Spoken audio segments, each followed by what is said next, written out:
Hello mga idol. So sa lahat po ng mga nagtatanong kung paano ko po ito ginawa, yung lumilipad na yan mga idol So ganito po yan. So dalawang clip na video po ang gagawin natin.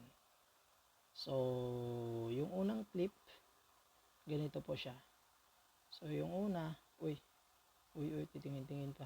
Yung unang video na clip natin ay tatalon ka siyang parang ganon. Yan. Kala mo lumilipad ng mga idol pero ganun talaga yan. Hindi. Yung pangalawang clip ay mag-video po kayo ng empty, walang tao, pero itataas po ninyo yung pagkuha papuntang langit, ganyan. So yun po ang pangalawang clip. So ngayon mga idol, punta na po tayo doon sa may CapCut.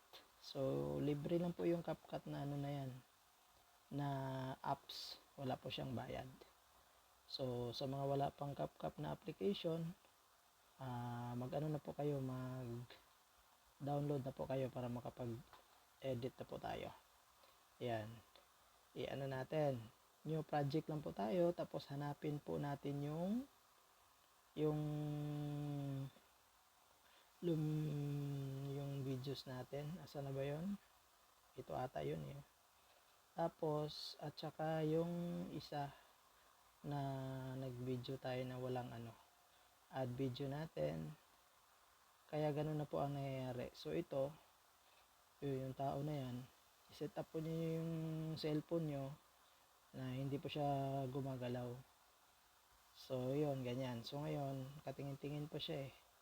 So ngayon mga idol, i-cut ko muna yan kasi di ko na kailangan yung pag mag-cut po kayo ng video, i-tap nyo po yung videos nyo.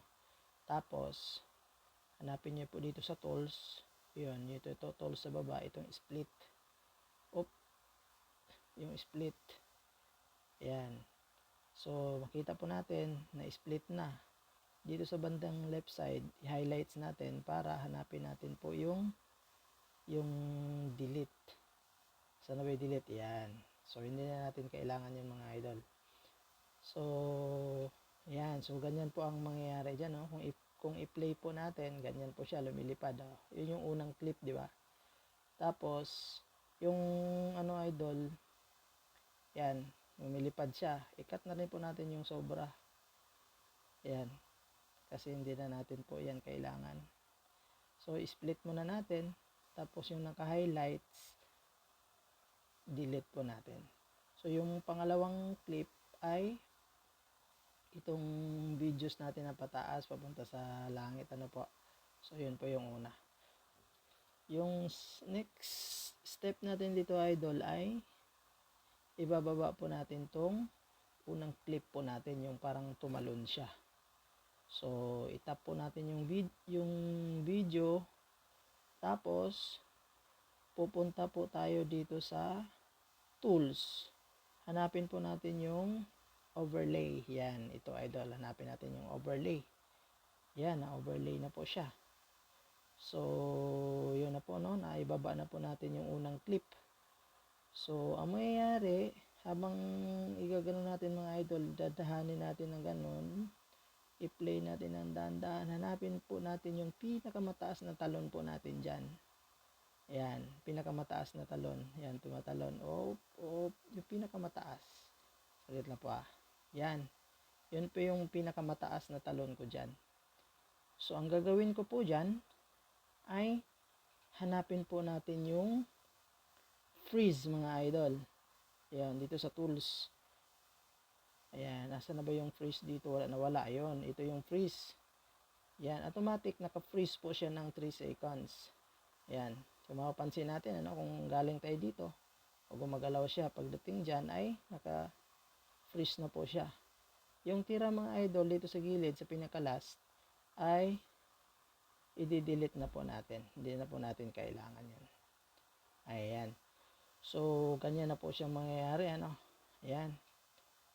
Ayan. So ngayon, itong naka-freeze mga idol, yan, yung naka-freeze na yan, ito yung hahanapan po natin ng kumbaga i-remove BG po natin. remove background po natin yung naka-freeze na yan. So hanapin po natin dito sa tools yung remove BG. Yan, remove BG. So sa pag pipindutin natin yung remove BG mga idol, may nakalagay dito auto removal, naka pro, custom removal. So dito tayo sa custom mga idol, kasi pag pipindutin natin itong auto removal ay may bayad po siya. So dito muna tayo sa custom removal. Pindutin natin yung custom removal kasi mukha naman tayong libre. Wala tayong pambayad dyan mga idol So yan. So ang mangyayari dyan, yung lato-lato na to, may nakalagay dito 18, isagad natin siya ng 1 para maliit yung brush. Yan, pindutin natin yung brush. Tapos ang gagawin natin ay dito natin i-shade natin dito sa tao na lumilipad mga idol. Yan. Yan. Papulahin natin sila lahat, yung buong katawan niya. Yan, medyo pasmado lang mga idol. Ayan, ayan. I-ano natin lahat, papulahin natin lahat. Yung tao lang ang kailangan natin. Yan. Yan. Dandahan lang, medyo ayan, medyo matatagalan tayo dito idol sa pag remove BG kasi mano-mano po ito. Ayan. At medyo maano din po yung kamay natin, pasmado. Ayan. So kung may pansin nyo po na marami po siyang medyo may nakalagay din dito sa baba, erase natin. I-erase natin yung mga sobra mga idol. Pwede natin magbura yung mga sobra na yung paglagay na natin, pwede natin ibura yung mga nakalagay, yung mga sobra na highlights natin para maging maganda naman yung hindi siya yan, burahin natin yung mga sobra. Yan. Tapos asan pa ba yung mga sobra dito? Ito lang mahirap ito mga idol sa mano-mano kasi pag yung puro yung gagamitin natin, may bayad po kasi. Kaya dito muna tayo sa libre. Masarap pag libre Ayan, ayan. So ibalik natin dito sa brush kasi mayroong hindi na pula dito. Kailangan na pula. Ayan. So kung okay na mga idol, tingnan natin dito. Pag naka-green na dito yung left side natin, i-check lang natin. Ayan. So yan ang nangyari mga idol, Kaya kung mapapansin natin, yan, ganyan na. O kung i-play natin, na ganun, yan. Medyo nakataas siya kasi nga, yung natin, medyo parang tumataas siya kasi nga yung video natin pataas. So ngayon mga idol, para makita na parang talagang gumagalaw yung picture natin na yan yung inano natin, kinuhanan natin ng background, lalagyan natin siya ng keyframe na tinatawag. Itong diamond dito idol, ito yan yung diamond dito sa baba ay sa taas. So lalagyan natin ng diamond. So ngayon gagalawin natin to. Yan, nakalagay na siya ng diamond dito sa may white line. Pag nagpula na yung diamond, nalagyan na natin, i-move natin siya pag move natin siya, tapos gagalawin natin tong picture natin, i-fence natin yung picture natin na gano'n para medyo lumiit. Ayan, nakita nyo mga idol. Tapos itaas natin ng konti. Tapos i-move natin ulit yung video. Ayan, pag pumuti na siya, iliitan ulit natin yung picture natin, automatic magkakaroon po siya ng diamond po. Tapos itaas natin konti para kunyari liitan natin para kunyari mataas na yung lipad niya, Yung pinaka last na video ay diamond natin, lagyan natin dito sa pinaka dulo ng ating video. Para magkaroon ng diamond yan, liliitan natin siya ng todo na talagang lumilipad na siya. Tapos hihilahin natin pataas na parang nawawala na siya. nawawala na ang pagmamahal niya para sa iyo. Joke lang. So, ganun po talaga yan. So, kung mapapansin natin mga idol, may mga diamond na po, ano? Yan. Yan pong keyframe na yan, yun po yung pinaka main ingredients natin dyan para gumagalaw yung tao na lumilipad. Kung wala yung keyframe na yan, yung diamond na yan, walang kalasa-lasa ang video mga idol. So, kung mapapansin natin dito, so, tingnan natin, i-play natin. O, di ba? O, ang lumilipad mga idol, di ba? Ayan. So, ganyan po mangyayari. So, ngayon, itong dulo mga idol, i-play natin, di ba? Yung pinakadulo. Ayan. O, parang lumilipad na siya, di ba? So, dito, sa bandang dulo, may nakalagay na CapCut. Burahin na natin siya. Ayan, i-delete natin siya para mawala yung watermark na CapCut.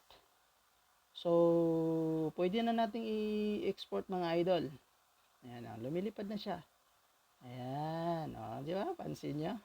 So, ngayon, ano na natin, export na natin. Gawin nating, pinutin natin yung resolution niya na 1080. Tapos, i-high natin dito. I-high natin sa baba para maging maganda naman ang kuha ng ating videos. So, export na natin yan. Yan. Yan. Pag na-export na yun mga idol,